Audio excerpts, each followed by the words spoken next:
Hello guys, welcome back to my YouTube channel. ഇന്നത്തെ എൻ്റെ vlog എന്താണെന്ന് വെച്ചാൽ ഞാൻ നമ്മുടെ ലൈഫിൽ ഏറ്റവും ഇമ്പോർട്ടൻ്റ് ആയിട്ട് വേണ്ട ഒരു കാര്യത്തിനെ പറ്റിയാണ് പറയാൻ പോകുന്നത്.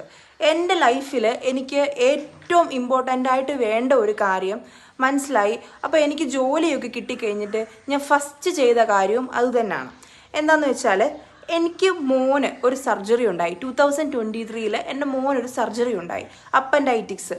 ആ സമയത്ത് എനിക്ക് ഹോസ്പിറ്റലിൽ ഒരു 1 lakh സംതിങ് ബില്ലായി, ഹോസ്പിറ്റൽ ബില്ലായി.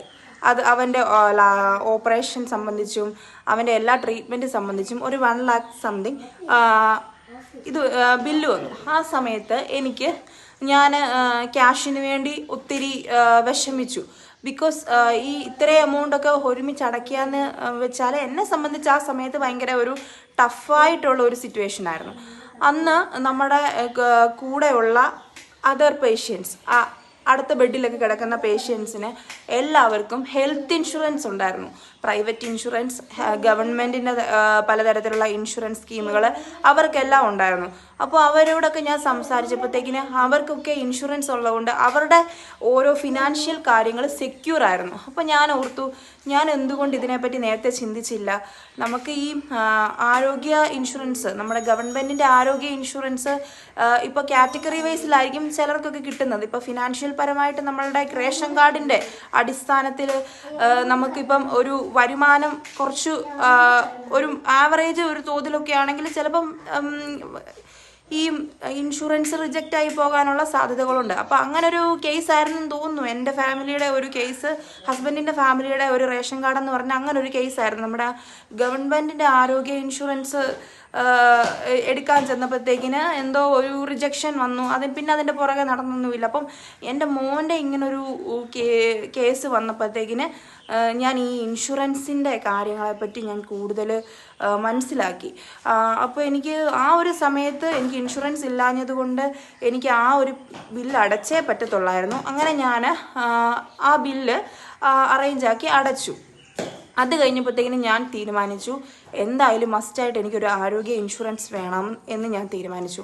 അങ്ങനെ ഞാൻ എൻ്റെ ഒരു ഫ്രണ്ട് ഒരു ഇൻഷുറൻസ് കമ്പനി വർക്ക് ചെയ്യുന്നുണ്ട്. കൂടാതെ എൻ്റെ അനിയത്തിയും ഇൻഷുറൻസ് കമ്പനിയിലാണ് വർക്ക് ചെയ്യുന്നത്, വേറെ ഇൻഷുറൻസ് കമ്പനിയാണ്. അപ്പം നമ്മൾ ഒരു ഫേമസ് ആയിട്ടുള്ള ഒരു ഇൻഷുറൻസ് കമ്പനിയിൽ അന്വേഷിച്ചിട്ട്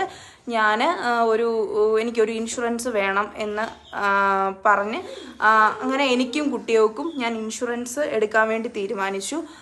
ഒരു ഇയർലി ഒരു 14,000 സംതിങ് വരുന്ന ഒരു പാക്കേജാണ് എടുത്തത്. അതായത് 24 hours അഡ്മിഷൻ വന്നു കഴിഞ്ഞാൽ നമുക്ക് പിന്നുള്ള കാര്യങ്ങളെല്ലാം ഇൻഷുറൻസിൽ ക്ലെയിം ആവും. പിന്നെ ഒരു ചില ഡിസീസസ് അതിനകത്ത് ക്ലെയിം ആവില്ല.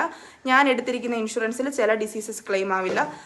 അത് കാറ്റഗറി വൈസിലാണ്. പിന്നെ നമുക്കൊരു 2 year നമ്മൾ ഈ ഇൻഷുറൻസ് പുതുക്കിയാൽ നമുക്ക് നല്ല ബെനഫിറ്റ്സ് ഉണ്ടാവും. നമുക്ക് ഈ ക്ലെയിം ആവാത്ത ഡിസീസസും കൂടെ നമുക്ക് ക്ലെയിം ആക്കാൻ പറ്റും. അങ്ങനെയാണ്. അപ്പോൾ എനിക്ക് ജോലി കിട്ടി, എനിക്ക് ഫസ്റ്റ് സാലറി കിട്ടിയപ്പോൾ ഞാൻ നോക്കിയില്ല. വേറെ ഒരു ബാധ്യതകളും തീർക്കാൻ വേണ്ടി ഞാൻ ഒരുങ്ങാതെ ഒരു ഇൻഷുറൻസ് എടുക്കാനാണ് തീരുമാനിച്ചത്. അങ്ങനെ ഞാൻ എനിക്കും കുട്ടികളുടെയും പേരിൽ ഒരു ഇൻഷുറൻസ് എടുത്ത് ഇപ്പം ഞങ്ങൾ ഇൻഷുറൻസിലാണ് എല്ലാം. ഇപ്പം അഡ്മിഷൻ വന്നാൽ നമുക്ക് ആ ഇൻഷുറൻസ് ക്ലെയിം ചെയ്യാൻ പറ്റുന്നുണ്ട്.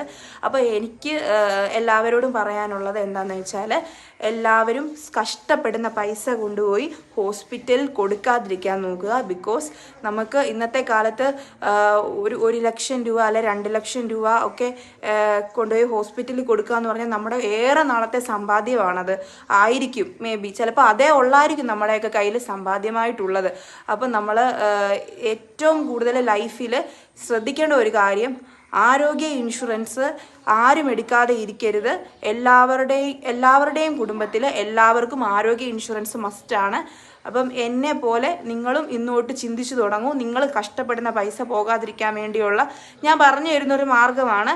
അപ്പോൾ എൻ്റെ വീഡിയോ എല്ലാവർക്കും ഇഷ്ടപ്പെട്ടെന്ന് കരുതുന്നു. ഞാൻ അടുത്ത വീഡിയോ ആയിട്ട് വരുന്നതാണ്. ടാറ്റാ, ബൈ.